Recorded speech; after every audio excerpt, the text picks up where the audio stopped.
बिल्कुल हो रही है, जैसा हादसा नहीं चाहती सरकार, और लगातार हम देख रहे हैं कि मजदूरों का पलायन जो कि लगातार जारी है। ऐसे में अलग अलग तस्वीरें सामने आ रही हैं। हरीश तिवारी मुंबई से हमारे संवाददाता हैं, हरीश का रुख करेंगे। हरीश, महाराष्ट्र सरकार ने फैसला लिया है और 31 मई तक वहां लॉकडाउन है, लेकिन इन सब के बीच हमें इंतजार कर रहे हैं उस प्रेस कॉन्फ्रेंस का जिसमें इस बात का जिक्र होगा कि लॉकडाउन 4 में किस तरह की रियायतें देश भर को मिलेंगी। मुंबई में स्थिति क्या मानी जाए? लॉकडाउन 4 को लेकर अगर केंद्र सरकार नई गाइडलाइन मुंबई में जारी करती है, महाराष्ट्र में जाहिर है पूरे राज्य में होगी, क्या स्थिति वहां और होनी चाहिए? हरीश, लॉकडाउन 4 को लेकर देखिए, मैं आपको बताना चाहूंगा कि महाराष्ट्र की स्थिति दिन प्रतिदिन बद से बदतर होती जा रही है और इसका मेन कारण है यहाँ के व्यवस्था की कमी है। अगर एशिया की सबसे बड़ी झोपड़पट्टी हम धारावी की बात करें तो वहाँ 1100 से अधिक कोरोना पॉजिटिव खाली एक ही जगह पे मरीज मिले हैं। 62 मरीजों की मौत हो चुकी है। और वहीं दूसरी तरफ मैं आपको बताना चाहूंगा कि मुंबई की स्थिति में इतने बड़े पैमाने पे इजाफा हो रहा है कोरोना पॉजिटिव मरीजों को लेकर के, जिसको रोकना सरकार के बस का काम अब नहीं लगता है। मुंबई महानगर के जितने भी हॉस्पिटल हैं बीएमसी के, चाहे वो सायन हो, केजीएम हो, सारे हॉस्पिटलों में ये हालत है कि वहां पर जब मरीज जाते हैं तो उनको बेड नहीं मिलता है और गैलरी में उनको लिटा करके उनका दवा शुरू की जाती है।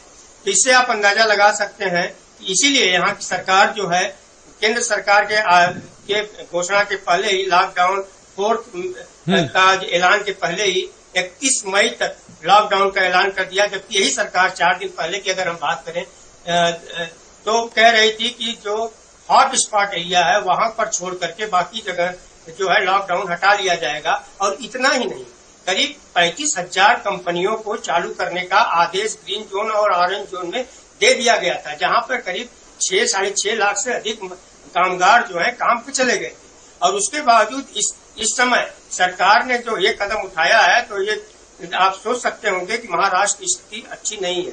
वहीं दूसरी तरफ मैं आपको बता दूं कि लगातार जो है बेड्स की कमी पड़ रही है और डॉक्टरों की कमी पड़ रही है, और इसीलिए राज्य सरकार ने जो यहाँ के प्राइवेट डॉक्टर हैं 25,000, उनसे आग्रह किया है कि वह बहुत जल्द से जल्द आकर के सरकार का सहयोग करें, यानी सरकारी हॉस्पिटल में वो आके काम करें। दूसरी चीज, आर्थिक तंगी से महाराष्ट्र सरकार काफी जूझ रही है। मैं आपको बताना चाहूंगा कि डॉक्टरों के बहुत सारे ऐसे हॉस्पिटल हैं जहाँ पे डॉक्टर जो काम कर रहे हैं 15 से 16 घंटा काम कर रहे हैं, उनका अभी सैलरी नहीं आया है, जिसके कारण डॉक्टरों में भी थोड़ी नाराजगी है। वहीं दूसरी तरफ जो नर्सेज हैं उनके सैलरी में 40% की कटौती हुई है।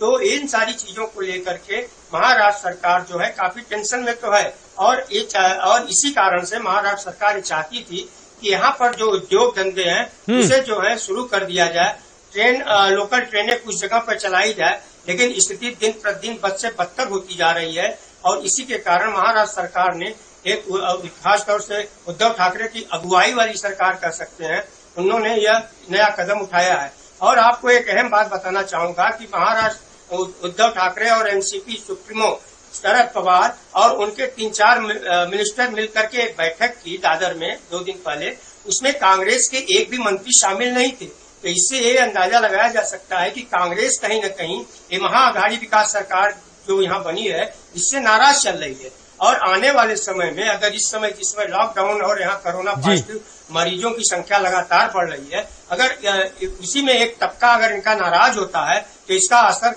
आम तौर पे उन मरीजों को, उन गरीबों के ऊपर पड़ेगा जो जूझ रहे हैं। दूसरी चीज मैं आपको बताऊं कि यहाँ से पलायन करने वाले मजदूरों की संख्या दिन प्रतिदिन बढ़ती जा रही है, वो रुकने का नाम ही नहीं ले रहे, क्योंकि यहाँ पर जो ट्रेनें चलाई जा रही, श्रमिक ट्रेनें, वह जितनी चलनी चाहिए उतनी नहीं चल पा रही, और जिसके चलते लगातार 95 पुलिस स्टेशन है पूरे महाराष्ट्र में, और यहाँ पे 95 पुलिस स्टेशन में सैकड़ों हजारों की लाइन में लोग रोज रजिस्ट्रेशन कराने के लिए कतारबद्ध तरीके से खड़े होते हैं। सोशल डिस्टेंसिंग वहाँ पर एकदम धज्जियां उड़ाई जाती, और इसी के कारण बिल्कुल मजदूरों का मुद्दा कहीं ना कहीं हर जगह से है। अकेले महाराष्ट्र नहीं, अलग अलग राज्यों की हम बात करें तो हर जगह मजदूरों का मुद्दा गरमाया हुआ है, और अलग अलग राजनेता हो चाहे नेता हो इस बात का बार बार जिक्र कर रहे हैं कि मजदूर बहुत परेशान है। रंजन कुमार पटना से हमारे